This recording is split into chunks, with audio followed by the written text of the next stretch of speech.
ઓમ શ્રી ગણેશાય નમઃ. જય શ્રી કૃષ્ણ મિત્રો. ખૂબ જ સરસ મજાની આજે આપણે વાર્તા સાંભળીશું કે રાત્રે એઠા વાસણ મૂકવાથી માં લક્ષ્મી શું કહે છે, શું થાય છે એઠા વાસણ મૂકવાથી. આ સમયમાં મિત્રો કોઈ માનતું નથી, પણ જે શાસ્ત્રમાં જણાવ્યું હોય એ કંઈ ખોટું પણ હોતું નથી. જે સત્ય છે એ સત્ય છે જ. આપણા માનવાથી ન માનવાથી એ બદલાઈ જતું નથી.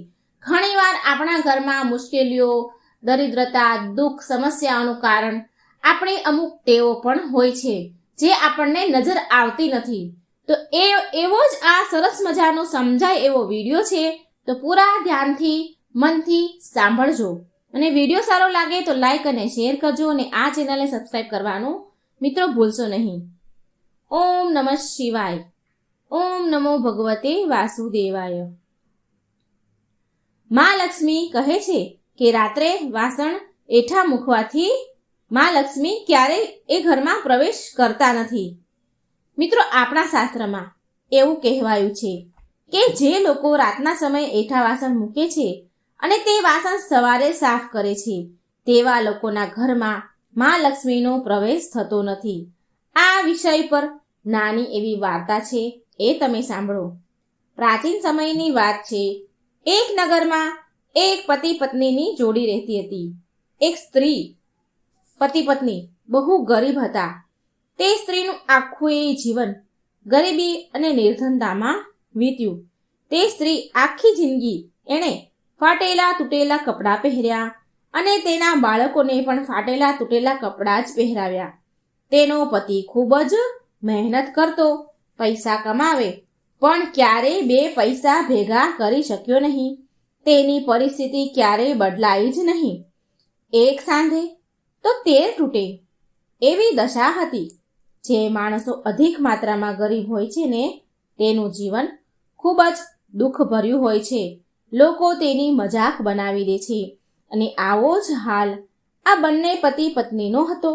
તેનો પરિવાર હંમેશા ફાટેલા તૂટેલા કપડામાં જ હોય, કારણ કે નવા સારા કપડાં પહેરે એટલું ધન ક્યારેય ભેગું થાય જ નહીં. જ્યારે તે લોકો રસ્તામાં નીકળે એટલે લોકો કાયમ તેને ખટીચર, ભિખારી કહીને બોલાવે, તેની મજાક ઉડાવે.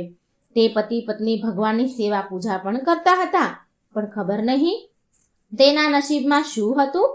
તે લોકો ક્યારેય બે પૈસા પામતા જ નહીં. તે પતિ પત્ની હંમેશા તેના ભાગ્યને કોસતા રહે. તે લોકો હંમેશા ઉપરવાળાને દોષ આપે કે એ બંને કહે કે ન જાણે ભગવાને આપણા નસીબમાં શું લખ્યું છે, ક્યારેય આપણને સુખ ન મળ્યું. તે પતિ પત્ની કહે છે કે જ્યારે આપણે મરીને ઉપરવાળાના દરબારમાં જઈશું તો ભગવાનને આપણે એક જ સવાલ કરીશું કે ભગવાન, અમે એવો તે કયો ગુનો કર્યો હતો, એવું તે શું અપરાધ કર્યા હતા કે અમને આટલું દુઃખી અને આટલી ગરીબી તમે આપી? અમારું આખું જીવન ગરીબીમાં જ ગયું. બંને આવી જ વાતો કરતા આ બંને આમને આમ એમણે આખું જીવન ગરીબીમાં વિતાવ્યું અને આમને આમ બંને વૃદ્ધ થયા. હવે તે સમયે કમાવાની હાલતમાં પણ નહોતા. તેમની ઘરની દશા બહુ વધારે ને વધારે ખરાબ થઈ, કારણ કે હવે એ કમાય એવી તો એમની હાલત નથી, તો કમાવા કેવી રીતે જાય? એટલે ઘરની દશા વધારે દુર્બળ થઈ ગઈ. ઘણી વાર તો ભૂખ્યા સુવાના વારા આવે. ઘણી વખત ભૂખ્યા જ સૂઈ ગયા હતા.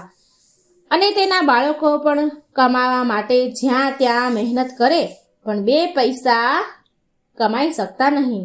અંતે તે વૃદ્ધ પતિ પત્નીનું મૃત્યુ થયું અને મર્યા પછી ભગવાન ધર્મરાજાના દરબારમાં ગયા. તે બંને પતિ પત્ની ધર્મરાજાના દરબારમાં આવે છે અને ધર્મરાજા બંને પતિ પત્નીના લેખા જોખા જુએ છે. અને ધર્મરાજા આ બંનેને કહે છે કે તમે મનુષ્ય યોનિમાં અવતાર લીધો છે, તો પણ તમારા હાથે કોઈ પુણ્ય કામ થયું નથી. તમે બંનેએ તમારા હાથોથી પુણ્ય દાન કર્યું નથી, ન કોઈ દાન દક્ષિણા આપી. તમે લોકોએ કોઈ પણ સારું ધર્મનું કાર્ય નથી કર્યું. તમારા ખાતામાં કોઈ પણ જાતનું પુણ્ય જમા નથી. માટે તમને બેવને કઠોરથી કઠોર દંડ દેવામાં આવે છે. ધર્મરાજાની આવી વાત સાંભળી બંને પતિ પત્ની ધર્મરાજાને કહે છે કે હે પ્રભુ, અન્યાય તો તમે અમારી સાથે કર્યો છે. પ્રભુ, જો તમે અમને ગરીબીમાં ન રાખ્યા હોત, જો તમે અમારા નસીબમાં થોડું એ ધન લખ્યું હોત, ધન આપ્યું હોત, તો પ્રભુ અમે અમારા હાથોથી જરૂર દાન ધર્મ કર્યું હોત, જરૂર પુણ્ય કર્યું હોત. પણ ભગવાન, અમને તો અમારા પેટ ભરવા પૂરતું પણ ધન અન્ન મળતું ન હતું. તો દાન પુણ્ય તો કેવી રીતે કરીએ? ક્યાંથી દાન કરીએ? ધર્મરાજા બંને પતિ પત્નીને કહે છે કે તમે મારી વાત સાંભળો કે મારું કામ તમારા લેખા જોખા જોવાનું છે. મારું કામ તમારું ભાગ્ય લખવાનું નથી. જો તમારે એ જાણવું હોય કે તમારા ભાગ્યમાં શું લખ્યું છે, શું લખ્યું હતું, તો તે જાણવા માટે તમારે બ્રહ્માજી પાસે જવું પડે. પરમપિતા બ્રહ્માજી તમને બતાવી શકશે કે તમારું ભાગ્ય ઉદય કેમ ન થયો, તમારું જીવન ગરીબીમાં કેમ નીકળ્યું. અને ધર્મરાજા તે બંનેને બ્રહ્મલોકમાં જવાનું કહે છે. બ્રહ્મલોકમાં તે બંને જાય છે તો બ્રહ્માજી તે પતિ પત્નીને કહે છે કે હે મનુષ્ય, તમે અહીં શું કામ આવ્યા છો? અહીં આવવાનું કારણ શું છે? તમને બંનેને અહીં આવવાની અનુમતિ કોણે આપી? ત્યારે તે બંને બ્રહ્માજીને કહે છે કે અમે ધર્મરાજાના આદેશ અનુસાર અહીં સુધી પહોંચ્યા છીએ. હે પરમપિતા બ્રહ્મદેવ, અમે એ જાણવા માંગીએ છીએ કે મનુષ્ય યોનિ મળવા છતાં પણ અમારું ભાગ્ય ઉદય કેમ ન થયું? એવું તે શું કારણ છે કે અમારું એ આખું જીવન ગરીબીમાં જ ગયું? હે પરમપિતા બ્રહ્મદેવ, અમને આ વાત જણાવો. ત્યારે પરમપિતા બ્રહ્માજી તે પતિ પત્નીનું ભાગ્ય અને તેના લેખાજોખા જુએ છે. આ લોકોના ભાગ્યમાં શું લખ્યું હતું? અને પરમપિતા બ્રહ્માજી તેમનું ખાતું ખોલે છે અને જુએ છે. અને પછી બોલ્યા, મનુષ્ય, તમે બંને જૂઠું બોલો છો. તમારા ખાતામાં, તમારા નસીબમાં તો ઘણું બધું ધન લખ્યું છે. ત્યારે બ્રહ્માજીને તે પતિ પત્ની કહે છે કે બ્રહ્માજી, તમે અમારા જીવનકાળની સ્થિતિ જોઈ શકો છો અને કેવું ગરીબીનું જીવન અમે જીવ્યા છીએ તે ધ્યાન કરીને તમે જોઈ લો. પ્રભુ બ્રહ્માજી, જો અમારા ભાગ્યમાં ધન લખ્યું હોત તો ધરતી લોકમાં અમને ધન કેમ ન મળ્યું? અમારા ભાગ્યમાં જો ધન છે જ તો અમને ધન મળ્યું કેમ નહીં? જો અમારા ભાગ્યમાં તમે ધન યોગ લખ્યો હતો તો અમે ગરીબીની જીવન કેમ જીવ્યા? અમને ગરીબી કેમ મળી? આનું શું કારણ છે? પ્રભુ, અમને જણાવો. તો બ્રહ્માજી બોલ્યા કે આનું કારણ તો હું તમને ન બતાવી શકું. આનું કારણ તો તમને મા લક્ષ્મી બતાવી શકશે. માટે તમે વિષ્ણુ લોકમાં જાઓ. વિષ્ણુ લોક ગયા પછી તમને ખબર પડશે કે તમને મનુષ્ય અવતાર મળ્યા બાદ અને ભાગ્યમાં ધન હોવા છતાં પણ તમને ધન, બરકત, સંપત્તિ કેમ ન મળી? આના પાછળનું શું કારણ છે? બ્રહ્માજીનો આદેશ મેળવી તે પતિ પત્ની વિષ્ણુ લોકમાં ગયા. વિષ્ણુ લોકમાં આવ્યા પછી મા લક્ષ્મી શ્રી નારાયણને પ્રણામ કરે છે અને મા લક્ષ્મી અને શ્રી નારાયણને બંને પતિ પત્ની પ્રણામ કરે છે અને તેમના ભાગ્ય વિશે પૂછે છે. તે બંને મા લક્ષ્મી અને નારાયણને પૂછે છે કે હે પ્રભુ, અમે મનુષ્ય અવતાર અમને મળ્યો અને મનુષ્ય અવતાર મળ્યા બાદ અને બ્રહ્માજીના કહેવા પ્રમાણે અમારા ભાગ્યમાં ઘણું ધન વૈભવ લખ્યું છે. અમને અમારા જીવનમાં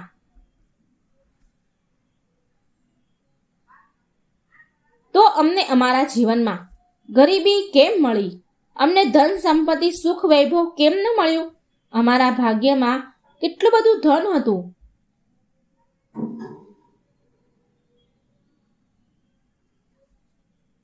છતાં પણ અમારું જીવન ગરીબીમાં જ કેમ ગયું? અમારે આ જાણવું છે. આનું કારણ શું છે? એટલે ભગવાન વિષ્ણુ લક્ષ્મીજીને કહે છે કે દેવી લક્ષ્મી, હવે તમે જ કહો કે તમારું આગમન આ લોકોના ઘરે કેમ ના થયું? તમે એમના ઘર સુધી કેમ ન પહોંચ્યા? જો કે પરમ પિતાએ તેના ભાગ્યમાં તો ધન લખ્યું હતું ને, તો તમે તેમના ઘરે કેમ ન ગયા? ત્યારે મા લક્ષ્મી શ્રી હરિ વિષ્ણુને કહે છે કે પ્રભુ, તમને એ વાત તો સારી રીતે ખબર હશે ને કે જે ઘરમાં ગંદકી રહે છે, જે ઘરોમાં સફાઈ નથી હોતી, ગંદકી હોય છે, એ ઘરોમાં રાતના સમયના એઠા વાસણ પડેલા હોય છે, તે ઘરોમાં મારું આગમન નથી થતું. તે ઘરના દરવાજેથી જ હું પાછી વળી જાઉં છું. એટલે વિષ્ણુ ભગવાન તે બંને પતિ પત્નીને પૂછે છે કે તમે તમારા ઘરમાં એઠા વાસણ રાખતા હતા? એટલે તે ગરીબ સ્ત્રી હતી તે બોલી, હા પ્રભુ, સવારના વાસણ હું સાફ કરતી હતી, પણ રાતના વાસણ તો હું એઠા જ મૂકી દેતી હતી. આ આદત મને પહેલેથી જ હતી કે રાતના વાસણ ક્યારે હું સાફ કરતી જ ન હતી. રાતના વાસણ રોજ સવારે જ સાફ કરતી હતી. ત્યારે વિષ્ણુ ભગવાન બંને પતિ પત્નીને કહે છે કે તો આ તમારા ગરીબીનું કારણ આ જ છે, કારણ કે મા લક્ષ્મીનું આગમન રાતના સમયે જ થાય છે. પૃથ્વી લોક પર મા લક્ષ્મી બધા જ મનુષ્યના ઘરે રાતે બ્રહ્મ મુહૂર્તમાં જાય છે, અને એ સમયે જો તમારા ઘરમાં ગંદકી હોય તો લક્ષ્મીજી તમારા ઘરના દરવાજેથી જ પાછા વળી જાય છે. અને મા લક્ષ્મીજી બંને પતિ પત્નીને કહે છે કે સંસારમાં જે પણ લોકો ઘરમાં હેઠા વાસણ મૂકે છે તો એ વાસણમાં ગંદકી રહે છે, માખીઓ, જીવજંતુ મણમણે છે, તે વાસણમાં જીવજંતુ થાય છે, અને ગંદકીના કારણે ઘરમાં નકારાત્મકતા ઉર્જા ઉત્પન્ન થાય છે, અને અલક્ષ્મીનો પ્રવેશ તે ઘરમાં થાય છે. તે ઘરમાં દરિદ્રતા આવી જાય છે, અને જ્યાં દરિદ્રતા હોય તેવા ઘરમાં મા લક્ષ્મીનો પ્રવેશ ક્યારેય ન હોય, મા લક્ષ્મીનો વાસ ક્યારેય ન થાય. બંને પતિ પત્નીને તેની કરણીનું ફળ ભોગવવું પડ્યું. બંને આ આદતના કારણે ગરીબ રહ્યા, અને તે બંનેને આ જાણ્યા પછી ઘણો પછતાવો થયો કે આપણે જો આપણા ઘરમાં એઠા વાસણ ન રાખ્યા હોત તો મનુષ્ય જીવનમાં ધનની પ્રાપ્તિ થઈ હોત. મનુષ્ય જીવનમાં ધનની પ્રાપ્તિ થઈ હોત, પુણ્ય કમાયા હોત. લક્ષ્મીજી કહે છે કે એઠા વાસણ જ્યાં હોય છે ત્યાં અલક્ષ્મીનો પ્રવેશ થાય છે, દરિદ્રતા વાસ કરે છે, માટે ત્યાં મારો પ્રવેશ ક્યારેય નહીં થાય. પાછળથી પછતાવો કરવા છતાં તો સારું છે કે એકવાર વધારે મન લગાવી કોશિશ કરવી જોઈએ. આજકાલ લોકો જલ્દી નિરાશ થઈ જાય છે, હાર માની લે છે, અને પોતાના સપના સાથે કોમ્પ્રોમાઇઝ કરી લે છે. પછી જેવી રીતે ધીમે ધીમે સમય વીતી જાય છે, પછી એવો વિચાર કરે છે કે એકવાર કદાચ કોશિશ કરી લીધી હોત તો સારું હતું. તો મિત્રો, આ હતી મા લક્ષ્મીની કથા. મિત્રો, આપણે માતા લક્ષ્મીની, ભગવાન વિષ્ણુની સરસ મજાની કથા સાંભળીશું, માતાજીનો મહિમા સાંભળીશું. વિડીયો અંત સુધી જોજો. માતાજીની, લક્ષ્મીજીની વાર્તા અધૂરી છોડતા નહીં. પૂરા ધ્યાનથી, મનથી અંત સુધી વિડીયોને સાંભળજો. વિડીયો સારો લાગે તો લાઈક અને શેર કરવાનું ભૂલશો નહીં. કોમેન્ટ બોક્સમાં માતાજીનું નામ પણ જરૂર લખજો. જય મા લક્ષ્મી. એક ગામમાં ગરીબ એક બ્રાહ્મણ રહેતા હતા. એ નિયમિત રૂપથી ભગવાન શ્રી વિષ્ણુની પૂજા કરતા હતા, અને તેની ભક્તિથી પ્રસન્ન થઈને ભગવાન વિષ્ણુએ તેને દર્શન દીધા અને તેને મનોકામના માંગવા માટે કહ્યું. તો બ્રાહ્મણ કહે છે, બ્રાહ્મણ બોલ્યા કે મારી ઈચ્છા છે કે શ્રી લક્ષ્મીજીનો નિવાસ સદાય મારા ઘરમાં થઈ જાય. આ સાંભળી ભગવાન વિષ્ણુએ કહ્યું, લક્ષ્મીજીને પ્રાપ્ત કરવાનો સરળ માર્ગ બ્રાહ્મણને બતાવ્યો. ભગવાન વિષ્ણુ કહે છે કે મંદિર સામે એક સ્ત્રી દરરોજ આવે છે અને છાણા થાપે છે. તું એને તારા ઘરે આવવાનું નિમંત્રણ આપજે. એ સ્ત્રી દેવી લક્ષ્મી છે.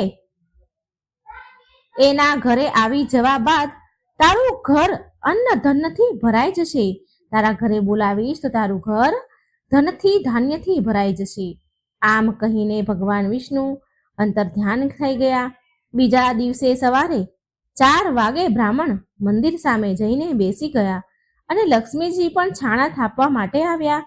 તો બ્રાહ્મણે તેને એના ઘરે આવવા માટે નિવેદન કર્યું. એ સ્ત્રીને બ્રાહ્મણની વાત સાંભળી લક્ષ્મીજી સમજી ગયા કે આ બધું શ્રી હરિ વિષ્ણુ ભગવાનના કહેવાથી થયું છે. લક્ષ્મીજીએ બ્રાહ્મણને કહ્યું, તું મહાલક્ષ્મીનું વ્રત કર. મહાલક્ષ્મીએ એમનું અસલ દિવ્ય સ્વરૂપ પ્રગટ કર્યું, અને લક્ષ્મીજીએ કહ્યું બ્રાહ્મણને કે તું મહાલક્ષ્મીનું વ્રત કરજે. 16 દિવસ વ્રત કર, અને 16મા દિવસે ચંદ્રમાને અર્ઘ્ય આપવાથી તારી સર્વ મનોકામના પૂરી થશે. બ્રાહ્મણે દેવીના કહ્યા અનુસાર વ્રત અને પૂજન કર્યું, અને દેવીને ઉત્તર દિશા તરફ મુખ રાખીને પોકારવા લાગ્યા લક્ષ્મીજીને, અને લક્ષ્મીજીએ તેમનું વચન પૂરું કર્યું. એ દિવસથી આ વ્રત પૂરી શ્રદ્ધાથી કરવામાં આવે છે. જે ભક્ત પૂરી શ્રદ્ધાથી મનથી આ વ્રત કરે છે તો મા લક્ષ્મી તેની સર્વ મનોકામના પૂરી કરે છે, અને મા લક્ષ્મી તેની કૃપા સદાય એના ભક્ત પર વરસાવે છે. બોલો મહાલક્ષ્મીની જય. લક્ષ્મીજીની બીજી કથા. ભગવાન વિષ્ણુ અને લક્ષ્મીજીની આ કથા છે. એક સમયની વાત છે. એકવાર મહાલક્ષ્મી અને ભગવાન વિષ્ણુ પૃથ્વી પર વેશ બદલીને આવ્યા ભ્રમણ કરવા માટે. સાધુ અને સાધ્વીનું વેશ ધારણ કર્યું. એટલે મહાલક્ષ્મી ભગવાન વિષ્ણુને પૂછે છે કે સ્વામી, તમે પૃથ્વીલોક પર કયા ઉદ્દેશથી આવ્યા છો? શું કોઈ ભક્ત ઉપર સંકટ આવ્યું છે કે તમે પણ અને મને સાથે પણ તમે લઈ આવ્યા છો? એટલે શ્રી હરિ હસીને બોલ્યા કે દેવી, આ મૃત્યુલોક તો સહુ પોતાના કર્મ અનુસાર કષ્ટ ભોગવે છે. મૃત્યુલોકમાં હરેક વ્યક્તિ, હરેક મનુષ્ય, હરેક જીવ પોતાના કર્મ અનુસાર કષ્ટ, સુખ, દુઃખ ભોગવે છે. હું એ જોવા માંગુ છું કે આટલા કષ્ટ સહન કર્યા બાદ પણ શું પુણ્ય કમાય છે મનુષ્ય? ભક્તિ કરે છે કે નહીં? તો સૌથી પહેલા શ્રી હરિ અને મહાલક્ષ્મી એક ધનવાન શેઠના ઘરે પહોંચે છે. ત્યાં જઈને દરવાજે ઊભે રહીને શેઠજીને અવાજ દે છે, બોલાવે છે. અવાજ સાંભળીને શેઠજી બહાર આવ્યા. ભગવાન બોલ્યા કે શેઠજી, તમારા ઉપર તો મા લક્ષ્મીની બહુ કૃપા છે ને, છતાંય તમે દુઃખી કેમ છો? આનું શું કારણ છે? મહાલક્ષ્મી અને ભગવાન વિષ્ણુ સાધુ રૂપમાં શેઠજીને આવું પૂછે છે. શેઠજી એમને જોઈને રડવા લાગ્યા અને બોલ્યા કે હે સાધુ મહારાજ, મારા કષ્ટનું કારણ આ ઘર જ છે જેને તમે લક્ષ્મીજીની કૃપા કહો છો. મારું બધું જ ધન મારા દીકરાઓ લઈ ગયા, મારા દીકરાઓએ લઈ લીધું અને મને અને મારી પત્નીને અહીં છોડીને ચાલ્યા ગયા. હવે હું આ ઘરમાં મારી પત્ની અને હું બંને રહીએ છીએ અને મારી પત્ની બહુ બીમાર છે. એ હંમેશા તેના દીકરાઓને યાદ કર્યા કરે છે. જો આ ધન જ ન હોત ને તો લાલચ પણ ન હોત, અમારા દીકરા અમારી પાસે હોત. આ સાંભળીને ભગવાન વિષ્ણુ બોલે છે, શેઠજી, તમારા દુઃખનું કારણ તમારું ધન નથી પણ તમારા કર્મ છે. તમે ધન ગરીબો પર અત્યાચાર કરીને કમાયા છો અને બાળકોનું એ ધનથી પાલન પોષણ કર્યું છે. આટલું બોલીને મહાલક્ષ્મી અને ભગવાન ત્યાંથી ચાલ્યા ગયા. આગળ ચાલ્યા પછી તેમને એક ખેડૂત મળે છે જે મરેલા બળદ પાસે બેસીને રડી રહ્યો હતો. મહાલક્ષ્મીએ તેને કહ્યું કે ભાઈ, તું કેમ રડી રહ્યો છે? ખેડૂત બોલ્યો કે ધનના લાલચના કારણે આ બળદ મરી ગયો છે. વધારે ધન કમાવાની લાલચમાં હું એને દિવસમાં ખેતરોમાં કામ કરાવતો અને રાતમાં કુલ્હોમાં લગાવી દેતો હતો, પણ કાલથી મારે ભૂખ્યા જ રહેવું પડશે. જો સંસારમાં ધન ન હોત ને તો મને લાલચ પણ ન આવત અને આજે મારો બળદ જીવતો હોત, મરત નહીં. તો લક્ષ્મીજીએ કહ્યું, સ્વામી, આ શું માયા છે? હું તો એમ વિચારતી હતી કે સંસારમાં ધન વૈભવના કારણે મારી પૂજા લોકો કરે છે, પણ લોકો તો ધનથી જ હેરાન પરેશાન છે. ત્યારે ભગવાન શ્રી હરિ બોલ્યા, ના દેવી, એમ નથી. આ બધા કર્મના ફળ છે. આ બળદ એક શાહુકાર હતો ગયા જન્મમાં, જે લોકોને ઉધાર તો આપતો, ઉધાર આપીને તેનો ગુલામ બનાવી લેતો હતો અને ખૂબ કામ કરાવી લેતો હતો અને એનાથી દિવસ રાત કામ કરાવતો. એનું ઋણ ચૂકવવા માટે આ જન્મમાં એ બળદ બન્યો અને આજે એનું ઋણ ઉતરી ગયું તો એ અવસાન પામ્યું. તો લક્ષ્મીજી બોલ્યા, પરંતુ સ્વામી, આ બધા પાછળ ધન જ તો મોટું કારણ છે. આ સાંભળીને શ્રી હરિ વિષ્ણુ કહે છે, ચાલો આગળ ચાલીએ. આગળ થોડે દૂર બહાર એક ઝૂંપડી પાસે પહોંચ્યા. એ ઝૂંપડી આગળ દીવો જગતો હતો. ભગવાન શ્રી હરિને મહાલક્ષ્મી આગળ ચાલ્યા તો એક ઝૂંપડી દેખાણી અને એ ઝૂંપડીની બહાર દીવો પ્રગટતો હતો. ભગવાન વિષ્ણુ ત્યાં ઝૂંપડી પાસે ગયા અને બહાર ઊભા રહીને બૂમ પાડી કે કોઈ છે ઘરમાં? અમને ભોજન કરાવો. આ સાંભળી એક સ્ત્રી ઘરની બહાર આવી બોલી કે હે સાધુજનો, પધારો પધારો, આટલા નાના એવા ઘરમાં તમારું સ્વાગત છે. એ બંને અંદર ગયા. મહાલક્ષ્મી અને શ્રી હરિ અંદર ગયા ઝૂંપડીમાં અને મહાલક્ષ્મી બોલ્યા કે તમે ઘરની બહાર દીવો કેમ મૂક્યો છે? એ સ્ત્રીને કહે છે.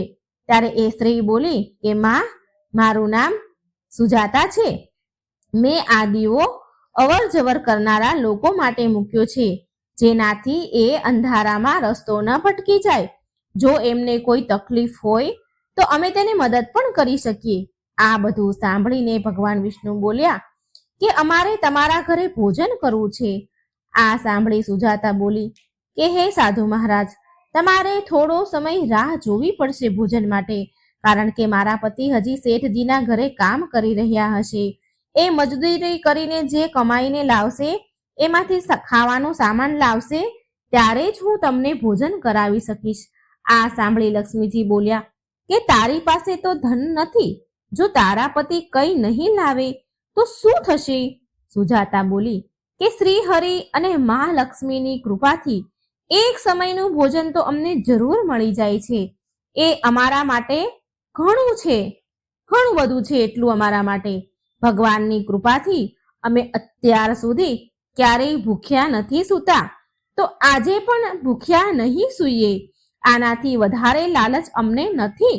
થોડી વારમાં સુજાતાનો પતિ આવ્યો અને સામાન લઈ આવ્યો અને બંનેએ જમવાનું બનાવ્યું અને સાધુ મહારાજ અને તેની પત્ની જે ભગવાન હતા તેમની સામે મૂક્યું.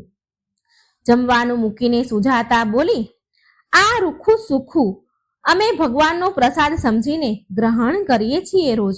તમે પણ પ્રસાદ સમજીને ગ્રહણ કરો.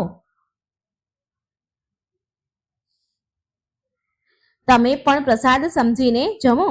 આનાથી તમને સંતોષ મળશે, સંતુષ્ટિ મળશે. ભગવાન વિષ્ણુ અને મા લક્ષ્મીએ પ્રેમથી ભોજન કર્યું. ભોજન કર્યા પછી લક્ષ્મીજી બોલ્યા કે અમે તો ભોજન કરી લીધું, પણ તમારા માટે કંઈ જ નથી વધ્યું. સુજાતા બોલી, નહીં નહીં, હજી એક ચોખાનો દાણો બચ્યો છે, એ અમારા માટે ઘણો છે. ભગવાનનો પ્રસાદ ચાખવા પણ મળી જાય ને તો એ પરમ સૌભાગ્યની વાત છે. બંને પતિ પત્નીનું સમર્પણ પ્રેમ જોઈને ભગવાન વિષ્ણુ અને મા લક્ષ્મી એના અસલ સ્વરૂપમાં પ્રગટ થયા. શ્રી હરિ બોલ્યા કે સૌથી મોટું ફળ સંતોષનું છે. ધન બધા માટે જરૂરી છે, પરંતુ લાલચમાં ફસાયેલો માણસ એ ધનનું પણ સુખ નથી ભોગવી શકતો. તમે બંને આજે પોતે ભૂખ્યા રહીને અમને ભોજન કરાવ્યું છે. આજથી આ ઘરમાં અન્ન ધનના ભંડાર ભર્યા રહેશે. બંને પતિ પત્ની એના ચરણોમાં પડી ગયા અને બોલ્યા, ભગવાન, જો તમારે અમને કંઈક આપવું જ હોય તો તમારી ભક્તિ પ્રદાન કરો, તમારી ભક્તિ આપો. ભગવાન વિષ્ણુ અને મા લક્ષ્મીએ તેને આશીર્વાદ આપ્યા અને અંતર ધ્યાન થઈ ગયા. એ દિવસથી બંને પતિ પત્ની ભજન અને સત્સંગમાં બધો જ સમય વિતાવા લાગ્યા. બોલો જય શ્રી હરિ ભગવાન વિષ્ણુની જય, મહાલક્ષ્મીની જય. મહાલક્ષ્મીની વૈભવલક્ષ્મીની વ્રત કથા. એક સમયની વાત છે. એક શહેરમાં શીલા નામની સ્ત્રી એના પતિ સાથે રહેતી હતી. શીલા ઘણી ધાર્મિક સ્વભાવની હતી અને ભગવાનની કૃપાથી એને જે કંઈ પ્રાપ્ત થયું હતું એને એમાં ઘણો સંતોષ હતો. શહેરનું જીવન જરૂર જીવતી હતી શીલા, પણ શહેરના જીવનનો રંગ તેના પર હજી ચડ્યો ન હતો. ભજન, કીર્તન, ભક્તિભાવ અને પરોપકારનો ભાવ એનામાં હજી પણ હતો. એ એના પતિ અને તેની ગૃહસ્થીમાં ખુશ હતી.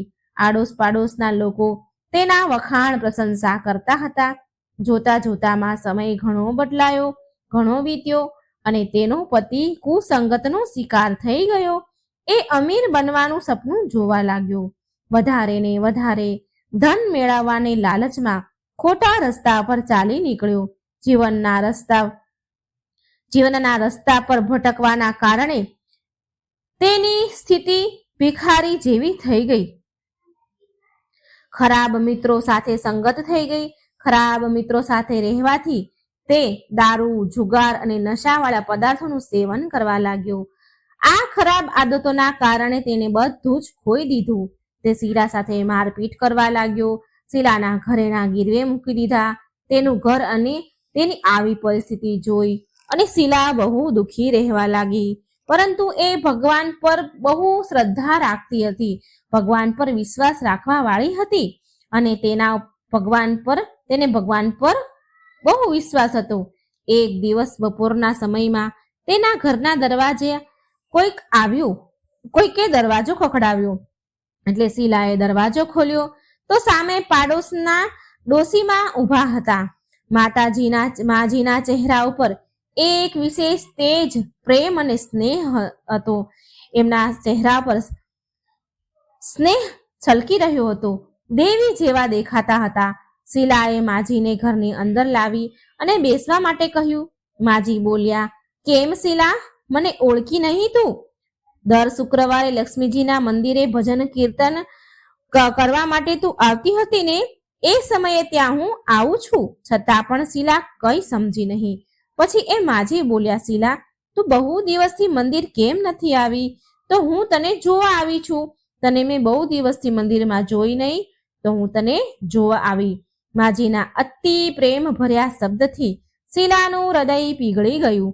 માજીના સરસ પ્રેમના વ્યવહારથી શીલાને ઘણી શાંતિ મળી અને શીલાએ તે માજીને તેના ઘરની પરિસ્થિતિની બધી જ વાત કરી, બધું સંભળાવ્યું.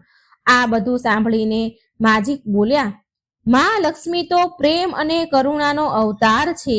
તેમના ભક્તો પર હંમેશા મમતા રાખે છે. માટે તું ધીરજ રાખ અને માતા લક્ષ્મીનું વ્રત કર. આનાથી બધું જ સારું થઈ જશે.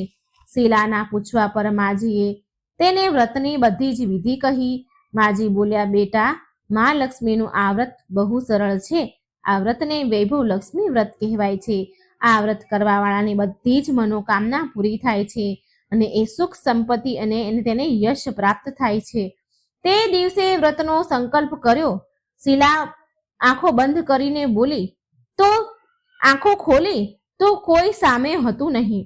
એ વિચારવા લાગી કે આ માજી ક્યાં ગયા? એ માજી બીજા કોઈ નહીં પણ સાક્ષાત માતા લક્ષ્મી હતા.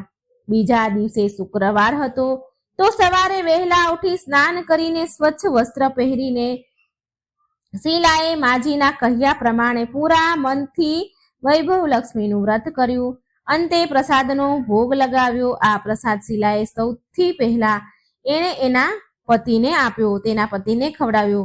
પ્રસાદ ખાતાની સાથે તેના પતિના સ્વભાવમાં ઘણો બધો ફરક પડી ગયો. તેણે શીલાને મારકૂટ કરવાનું બંધ કર્યું અને હેરાન પણ ન કરી. તેના મનમાં વૈભવ લક્ષ્મી વ્રત માટે શ્રદ્ધા વધી ગઈ. શીલાએ પૂરી શ્રદ્ધા અને ભક્તિથી 21 શુક્રવારનું વ્રત પૂર્ણ કર્યું. 21મા શુક્રવારે કહ્યા પ્રમાણે ઉદ્યાપન વિધિ કરીને 7 સ્ત્રીઓને વૈભવ લક્ષ્મી વ્રતની 7 પુસ્તકો ઉપહારમાં આપ્યા. પછી માતા લક્ષ્મીના ધન લક્ષ્મીના સ્વરૂપની છબીને વંદન કરીને માને મનમાં તે પ્રાર્થના કરવા લાગી. ધન લક્ષ્મી સ્વરૂપની છબીને વંદન કરી અને પ્રાર્થના કરવા લાગી કે હે મા ધનલક્ષ્મી, મેં તમારું વૈભવ લક્ષ્મીનું વ્રત કરવાની માનતા કરી હતી. એ વ્રત આજે મેં પૂર્ણ કર્યું છે. મારી બધી જ વિપત્તિ સંકટ દૂર કરો માં. અમારું બધાનું કલ્યાણ કરજો.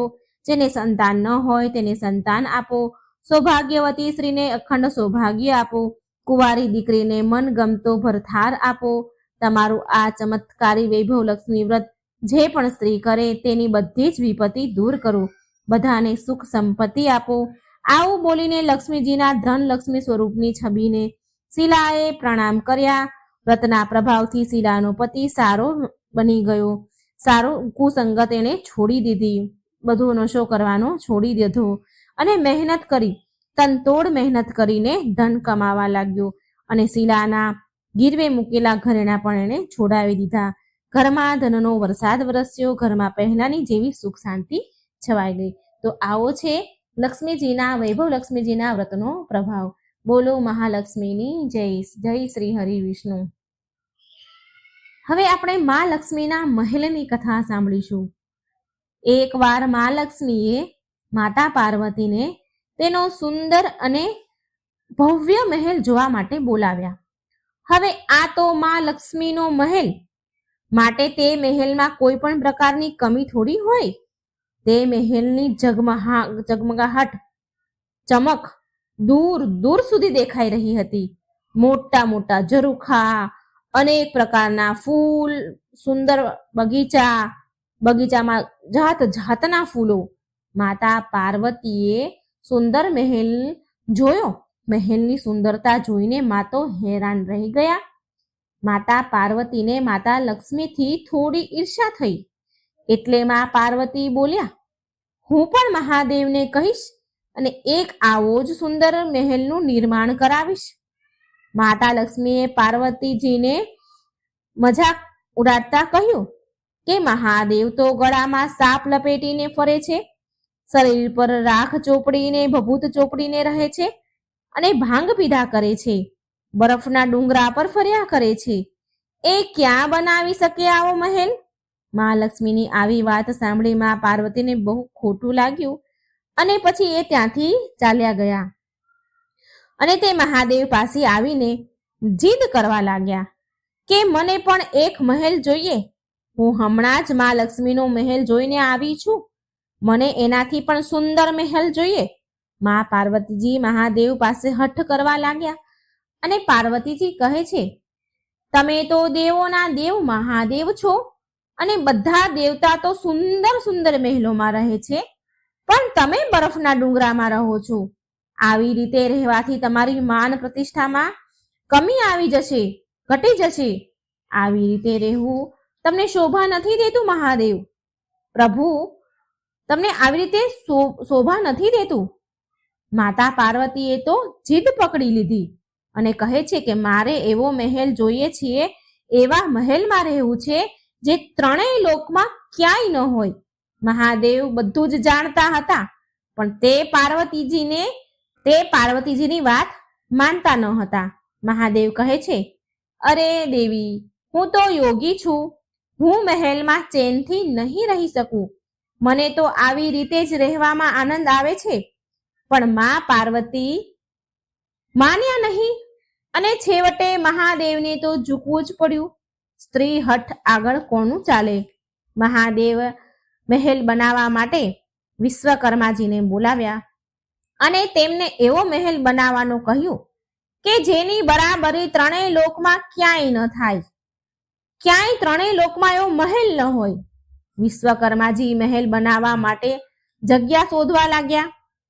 શોધતા શોધતા તેમને એક એવી જગ્યા મળી જે ચારેય બાજુથી પાણીથી ઢંકાયેલી હતી અને વચ્ચે 3 સુંદર પર્વત દેખાઈ રહ્યા હતા અને તે જગ્યા સુંદર ફૂલો અને વનસ્પતિઓથી ભરેલી હતી. મિત્રો, આ બીજી કોઈ પણ નહીં પણ લંકા હતી. વિશ્વકર્માજી તેમના કામમાં તો લાગી ગયા અને વિશ્વકર્માજીએ થોડા જ સમયમાં સુંદર મહેલ તૈયાર કરી દીધો. તેની સુંદરતા તો અપાર હતી. પૂરો મહેલ સોનાથી બન્યો હતો. મોટા મોટા સોનાના ઝરૂખા, સુંદર સુંદર બાગ બગીચા. મહેલ એટલો બધો સુંદર હતો કે જે પણ તેને અંદર જાય, જે પણ તે મહેલને જુએ તે તેના વખાણ કરતા જ ન થાકે. માતા પાર્વતીએ ગૃહ પ્રવેશનું મુહૂર્ત નીકાળ્યું. બધા દેવી દેવતાઓને બોલાવવામાં આવ્યા અને ગ્રહ પ્રવેશની પૂજા માટે તેમણે રાવણને બોલાવ્યો, કારણ કે રાવણ બહુ વિદ્વાન પંડિત હતો. રાવણે ગ્રહ પ્રવેશની પૂજા પૂરી વિધિ વિધાનથી કરાવી. પૂજા સમાપ્ત થયા પછી ભોળાનાથે રાવણને દક્ષિણા માંગવાનું કહ્યું અને રાવણના મનમાં પણ લાલચ આવી ગઈ અને આ રાવણ પણ તે સોનાના મહેલને જોતો જ રહી ગયો હતો. રાવણ બોલ્યો, મને તો દક્ષિણામાં આ મહેલ જ જોઈએ છે. પાર્વતીજી આ સાંભળીને બહુ દુઃખી થઈ ગયા અને સાથે તેમને બહુ જ ક્રોધ આવી રહ્યો હતો. મા પાર્વતી બોલ્યા, રાવણ, તે મને બહુ દુઃખી કરી છે. મેં કેટલી હઠ કરીને મહાદેવ પાસે આ મહેલ બનાવડાવ્યો અને તે આ મહેલ જ મારી પાસેથી માંગી લીધો. જે મારું અરમાન હતું, મારું સપનું હતું, મારી ઈચ્છા હતી, એ જ તે માંગી લીધું. મા પાર્વતી કહે છે, રાવણ, તું કઈ બીજું પણ માંગી શકતો હતો, પણ તે મહેલ માંગીને મારું સપનું તોડી નાખ્યું. માને બહુ ક્રોધ આવ્યો.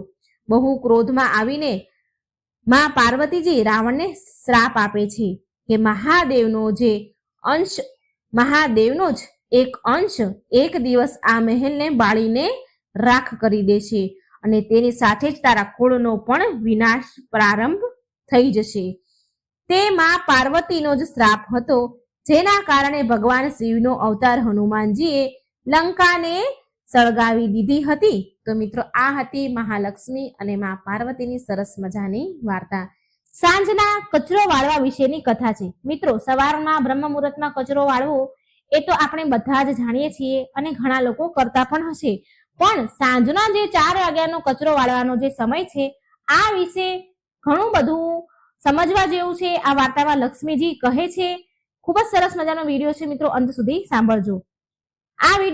આ વાત લગભગ હજી સુધી કોઈ નહીં સાંભળી હોય તો એક વાર્તાના માધ્યમથી આપણે સાંભળીએ. આપણા વડીલ કહે છે કે સાંજે 4 વાગે કચરો જરૂર વાળવો જોઈએ. એમનું કહેવું એકદમ સાચું છે અને હજી પણ જે કહે છે આપણા વડીલો એ સાચું જ કહે છે. સાંજના 4 વાગે કચરો વાળવાથી ઘરની દરિદ્રતા જતી રહે છે. ઘરમાં સુખ સમૃદ્ધિનો વાસ થાય છે. સુખ સમૃદ્ધિના ભંડાર ભર્યા રહે છે. મા લક્ષ્મી એના જ ઘરમાં નિવાસ કરે છે જ્યાં સાફ સફાઈ સ્વચ્છતા હોય છે, ઝાડા નથી હોતા, જ્યાં દરિદ્રતા નથી રહેતી. જે સ્ત્રી વહેલી સવારે બ્રહ્મ મુહૂર્તમાં ઉઠીને કચરો વાળી સ્નાન કરીને રસોઈની સફાઈ કરે છે, રાતના રેઠા વાસણ નથી હોતા જેના ઘરમાં, ત્યાં મા લક્ષ્મીનો હંમેશા વાસ રહે છે. મા લક્ષ્મીનો હંમેશા ત્યાં આશીર્વાદ બન્યો રહે છે. એ ઘરમાં માતા લક્ષ્મી નિવાસ કરે છે. એ ઘરમાં બરકત દેવતાનો પણ વાસ રહે છે. ત્યાં ક્યારેય નુકસાન નથી થતું, હંમેશા નફો થાય છે. સાંજના 4 વાગ્યાનો કચરો વાળવો કેમ જરૂરી છે આની એક પૌરાણિક કથા છે, એ હું તમને સંભળાવવા જઈ રહી છું. એક ગામમાં એક ધોબણ રહેતી હતી. તેનું નામ રાની ધોબણ હતું. તેને 2 દીકરા અને 2 દીકરાની વહુ હતી. ધોબણના પતિનું મૃત્યુ બહુ પહેલા થઈ ગયું હતું. રાણી ધોબણનો નિયમ હતો કે એ દરેક ગુરુવાર અને અમાસના દિવસે ઘાટ પર કપડાં ધોવા જતી ન હતી. એનું પૂરું જીવન લોકોના કપડાં ધોઈને જ નીકળ્યું છે. ગુરુવાર અને અમાસના દિવસે તે લોકોના કપડાં ધોતી ન હતી. બીજો તેનો નિયમ હતો કે ઘરમાં એ સાફ સફાઈ કરતી હતી. 4 રૂમનું મકાન હતું પણ હંમેશા ચમકતું રહેતું હતું. રાણી ધોબણે ક્યારેય ઘરમાં ઝાડા થવા દેતા ન હતા. એ રોજ સાંજ થતા પહેલા એ ઘરમાં કચરો વાળતી અને મુખ્ય મેન દરવાજા સુધી કચરો વાળતી હતી અને કહેતી હતી કે દરિદ્રતા ઘરેથી જાઓ અને સુખ સમૃદ્ધિ ઘરમાં આવો. એની આડોશી પાડોશી પણ સફાઈ વિશે રાણી ધોબણનું ઉદાહરણ આપતી હતી કે સાફ સફાઈ હોય તો રાણી ધોબણ જેવી. રાણી ધોબણે પૂરી ઉંમર ગામ લોકોના, શેઠ લોકોના, જમીનદારોના કપડા ધોવામાં એને પૂરી ઉંમર કાઢી નાખી. રાણી ધોબણના ઘરમાં કોઈ પણ વસ્તુની કમી ન હતી. વહુ, દીકરા અને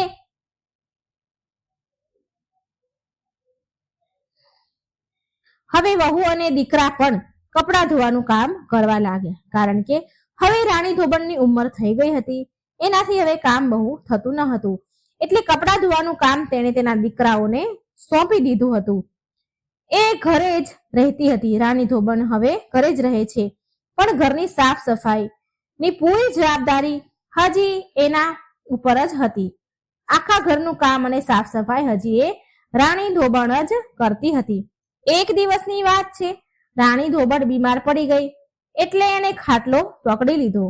2-4 દિવસ તો વહુએ ઘરની સાફ સફાઈ બહુ સારી રીતે કરી, પણ જેમ જેમ દિવસ વીતવા લાગ્યા તો ઘરની સાફ સફાઈનું ધ્યાન દેવાનું વહુએ બંધ કરી દીધું. આ બાજુ રાની ધોબણ પથારીમાં રહીને ઘરની હાલત જોઈને દુખી રહેવા લાગી.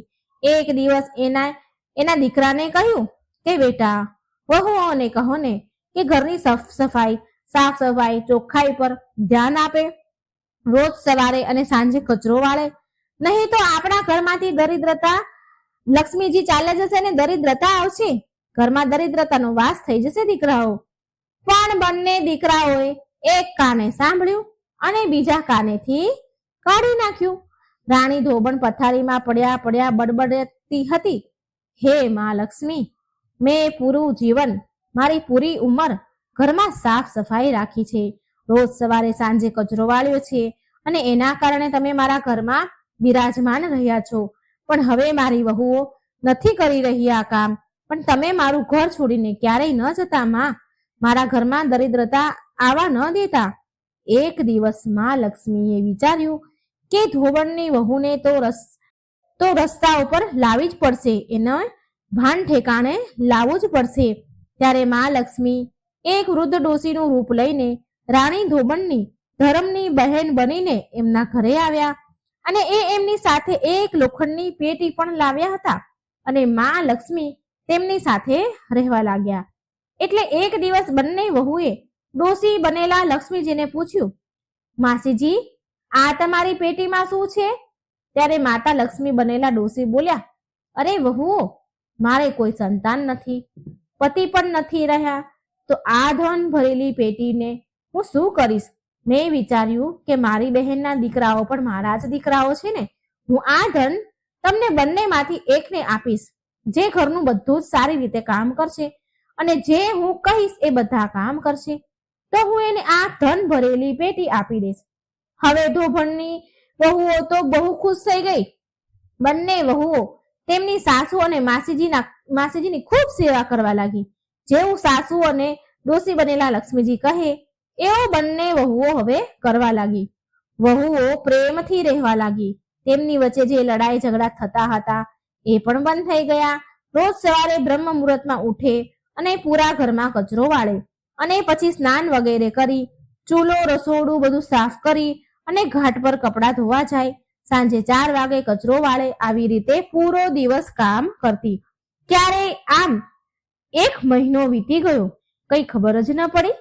એક દિવસ સાંજના સમયે બંને વહુઓએ સાસુ અને માસીજીની ખૂબ હસીને વાત કરવાનો અવાજ સાંભળ્યો અને એ રાતે બંને વહુ વિચારે છે કે આ બંને ડોશીઓને તો ઊંઘ જ નથી આવી રહી. મોડી રાત સુધી ખબર નહીં શું વાતો કરી રહી છે. હવે આપણે સવારે ઉઠીને જ પૂછશું એમને. પછી બીજા દિવસે રોજની જેમ સવારે વહુઓ ઉઠી કચરા વાળ્યા, નાહી ધોઈ રસોઈ સાફ કરી.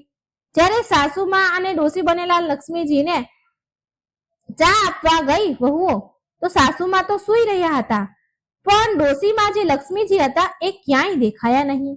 બંને વહુઓ અને છોકરાઓએ આખું ઘર તપાસ્યું, પણ માસીજી તેમને ક્યાંય દેખાયા નહીં. ત્યારે તેમણે એની સાસુમાને જગાડ્યા અને પૂછ્યું, સાસુમા, માસીજી ક્યાં ગયા? અમે પૂરું ઘર જોયું પણ એ ક્યાંય દેખાતા નથી.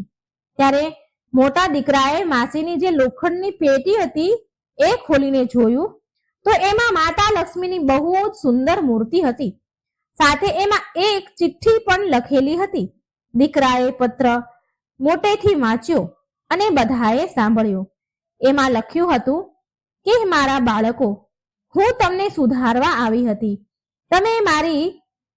તમે તમારી માની વાત માની નહીં, તમારી માતાની વાત સાંભળી નહીં. તમારી માએ ઘરમાં ક્યારેય ગંદકી નથી રાખી, એવો ક્યારેય એના જીવનમાં ક્યારેય દરિદ્રતા પણ નથી આવી. એના જીવનમાં ક્યારેય દરિદ્રતા નથી જોઈ. તમારી માં પથારીમાં રહીને દુખી થઈ રહી હતી. મનમાં ને મનમાં એ બોલતી હતી કે મારી વહુઓ ઘરમાં કચરા પોતા સારી રીતે નથી કરતી, ગંદકી રહે છે, સાંજનો કચરો પણ નથી વાળતી. ઘરમાં દરિદ્રતાનો વાસ થઈ જશે માં. અને એ મને કહેતી હતી, હે માં લક્ષ્મી, તમે મારા ઘરે દરિદ્રતા ન આવવા દેતા, માટે હું તમને શિક્ષા આપવા આવી હતી. તમને બધાને સબક હવે મળી ગયો છે. આ સાંભળીને બધાની આંખોમાં તો આંસુ આવી ગયા. દડ આંસુ વહેવા માંડ્યા. જે દીકરો ચિઠ્ઠી વાંચી રહ્યો હતો એ પણ ખૂબ રડવા લાગ્યો. ત્યાર પછી વહુ અને દીકરાઓએ પોતાની માતાની માફી માંગી, રાણી ધોબણની માફી માંગી અને એમની ભૂલ સ્વીકારી. ત્યાર પછી મા લક્ષ્મી તેમની સામે સાક્ષાત રૂપમાં પ્રગટ થયા. બધાએ મા લક્ષ્મીના ચરણ પકડી લીધા અને તેમની ભૂલની માફી માંગી. માતા લક્ષ્મી બોલ્યા, મારા બાળકો, મેં જે તમને શીખ આપી છે એ હંમેશા યાદ રાખજો અને મારી વહુઓ, તમે આ વાતને પાલવે ગાંઠ બાંધી લો કે હું એ ઘરમાં નિવાસ કરું છું જે ઘરમાં સાફ સફાઈ રહે છે, જે ઘરમાં ઝાડા નથી હોતા, જ્યાં મોટાનું સન્માન થાય છે, બાળકોને પ્રેમ કરવામાં આવે છે, જે ઘરમાં લડાઈ ઝઘડા નથી થતા, પ્રેમથી રહે છે. હું એ ઘરમાં નિવાસ કરું છું સદાય માટે.